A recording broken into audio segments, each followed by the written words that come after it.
Grabe pala dito. Ha? Tukod. Tukod.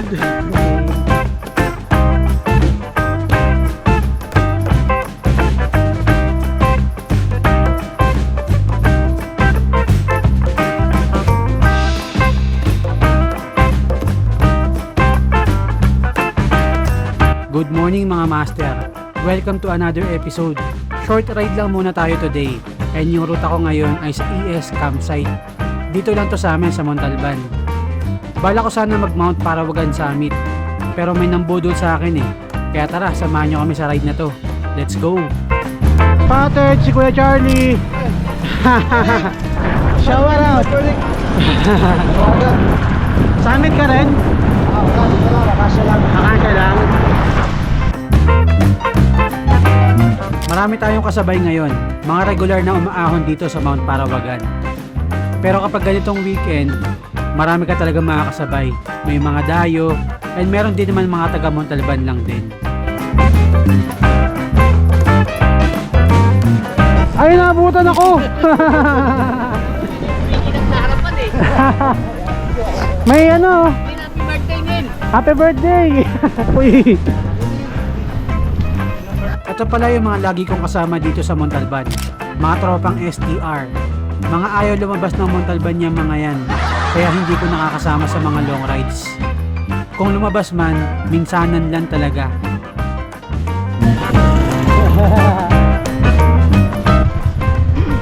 Shower out! Kuya Mel! Dito pala yung way namin sa may Mount Parawagan, Montalban, Rizal. Mga 4 kilometers na climb lang naman to, para ka lang nag-Timberland.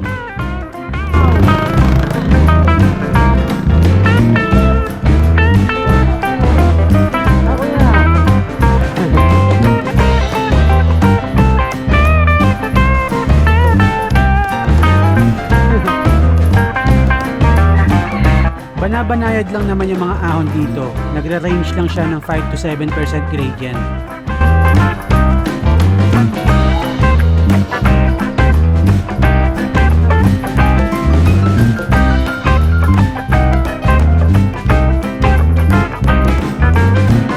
Burog!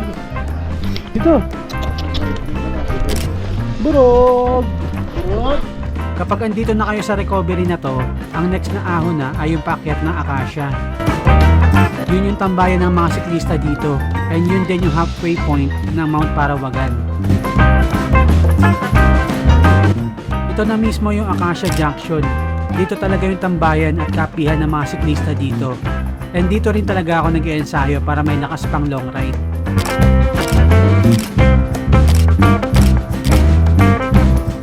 After ko umahon, hindi muna ako bumababa ng bike. Umiikot-ikot lang muna ako dito sa vicinity. Nung newbie pa kasi ako, bigla-bigla akong bumababa ng bike. Para ako nahihilo. Kaya ang turo sa akin ng mga veterans dito, wag muna bumaba at umikot-ikot muna para makarecover.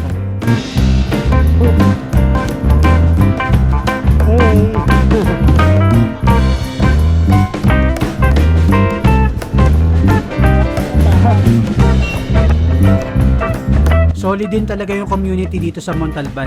Mas may inspire ka talaga magbike. Sobrang dami mong makakasabay.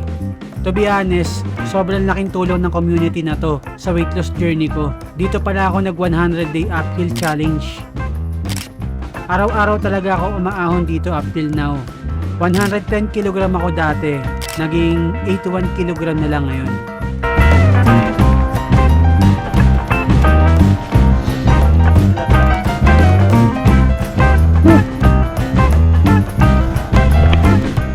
Duterte! Hindi ka dito, Duterte. Wala akong pandesal eh. Nagpahinga lang kami saglit bago umahon sa pinakamatarik na part ng Mount Parawagan, ang Balong. Nakita pa namin yung bagong frame ni Kuya Momoy, Elbs Nandor. Sana all naka-carbon. Ayoko talaga umutang, gusto ko bumili ako cash. Kaya dala akong 24 eh. Hindi, Ay, hindi ganda ko nga. yun. Mas okay na to. Ganda po. Kaya lang ano to, abot ng 43. 43. 35 plus. Installment eh. After namin makarecover, umahon na kami sa pinakamatarik na part ng Mount Parawagan, ang Balong. Pumapalo kasi ito ng 26% gradient.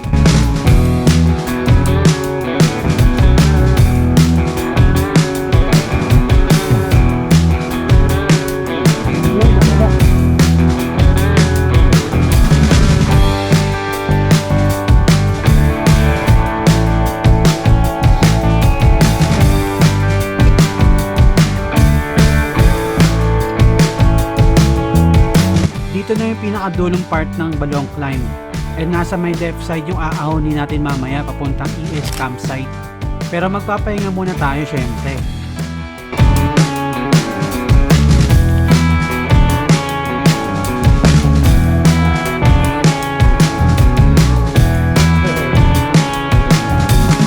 Yan, yung pinakasikat na ano yun eh. Sino ba yan? Na vlogger dito yun eh. Amoy ka pa pala? Magsabi ko lang hindi ka na. Nagbigay na ako ah. Ganda naman ng bike na yan. Brusco Kalis. Akala ko bagong bike ni Kuya Joknek, pero yun pala yung full sauce ni Kuya Leo Tangkad. Kung madalas ka mag-scroll sa Facebook, malamang nakita mo na yung content ni Kuya Leo Tangkad. And siya lang din naman yung mangbubudol sa atin today. Habang nakatambay kami, nagkaayaan na mag-ES campsite na lang daw.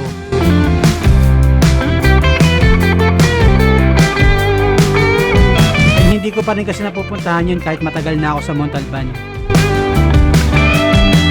Kaya naman pala!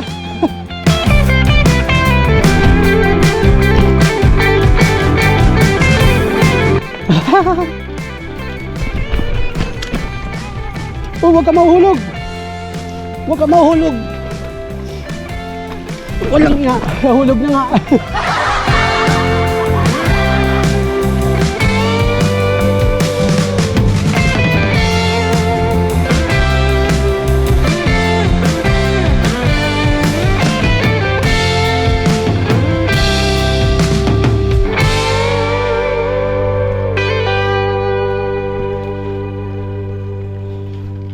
Simula doon sa tindahan na pinagtambayan namin kanina sa Balong, wala pang 1 kilometer paakyat ng ES campsite. Medyo may katarikan nga lang yung paakyat at sobrang dami rin rats. Buti na lang at medyo maayos pa tong lupa kasi kung basa pa to, malamang sa malamang madulas to. Hindi ko masyado natignan kung ilang percent yung gradient dito. Nakapokus kasi ako sa gulong ko na hindi malaglag sa mga rats. Feeling ko mga 5 to 8% gradient to.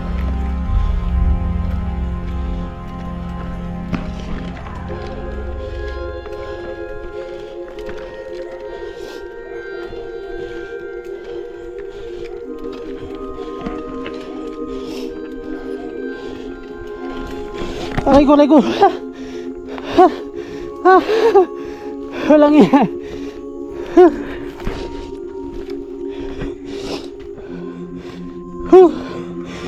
Hinga na.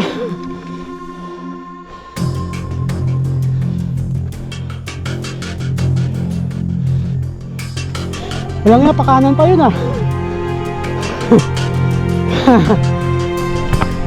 Last na yan.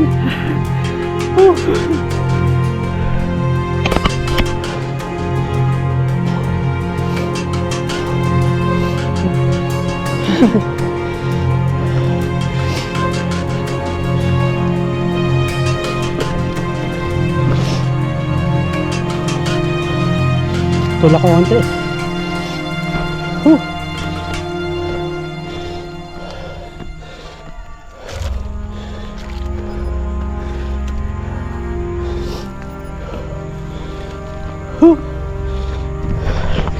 Grabe pala dito. Tukod.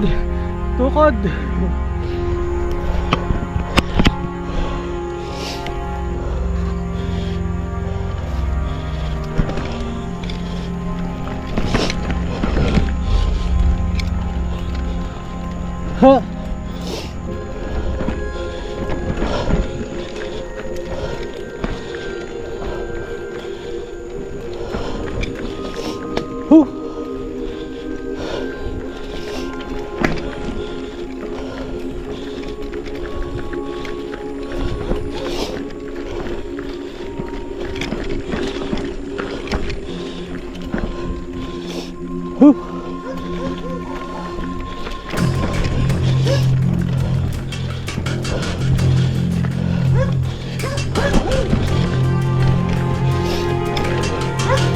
Ay shit!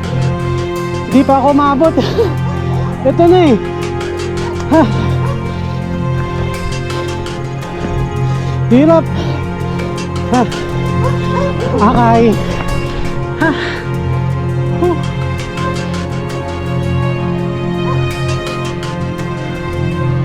Ha. Ha. Tulak. Ha. Grabe yun. Hindi ako nakahinga dun ah.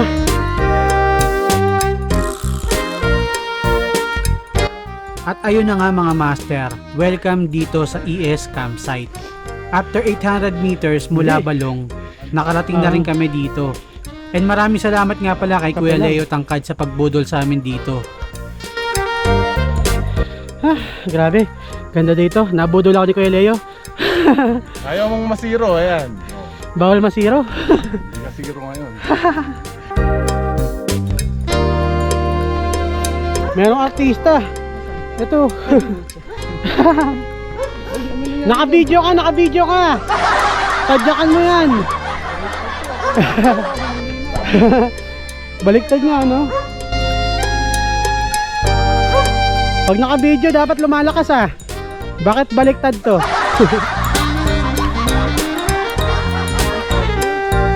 Ano eh, running era na rin siya eh. Nasa running era na eh. Huli.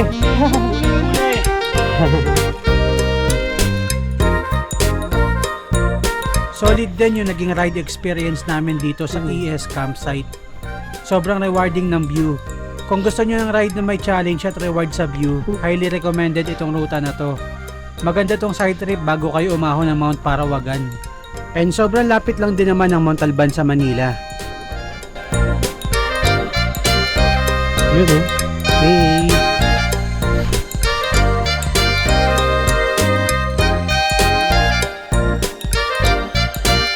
Ang kinagandahan dito sa ES campsite, may sarili silang tindahan at nagluluto rin sila ng mga pagkain kung wala kayong dala.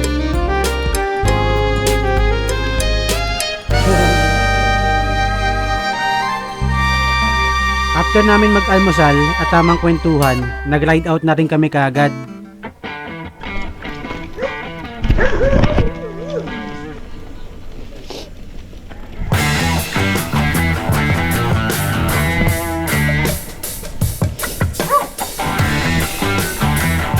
Sige.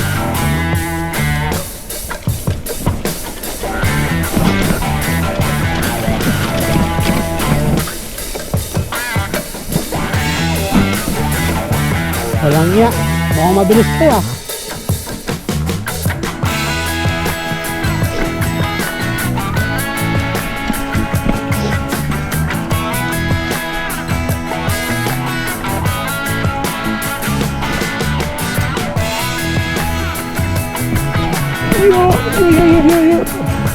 Ayoko magbibilis.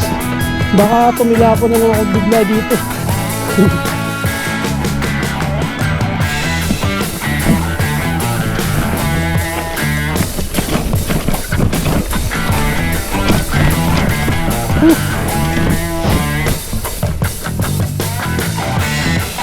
Hoy, alis kayo dyan. Baka mabintinola kayo.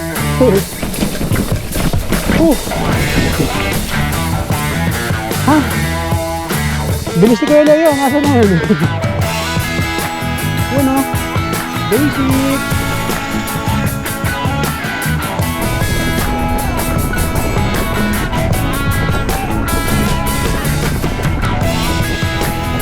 Uy! Si Ate Testa!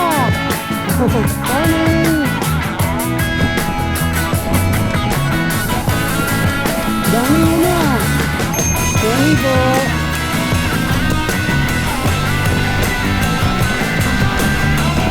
Morning! Morning!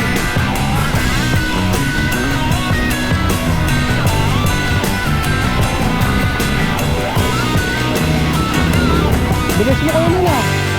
Ang bilis mo ah! Hindi?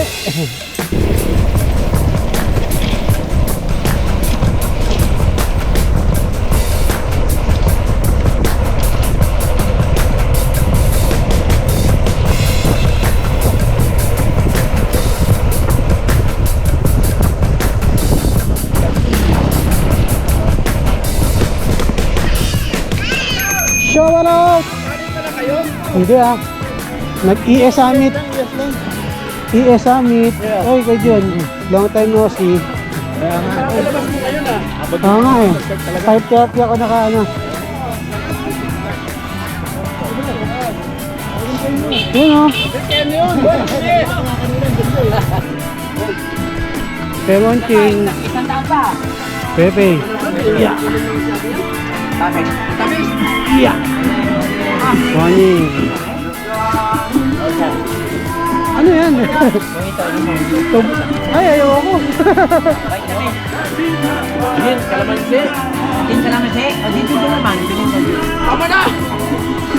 Ay, brownie! Pwede muna ngayon. At ayun na nga mga master, dito ko na rin tatapusin itong video. Maraming salamat sa pagsama sa casual day namin dito sa Montalban. And kita-kits ulit sa next ride. Thank you for watching and bye for now.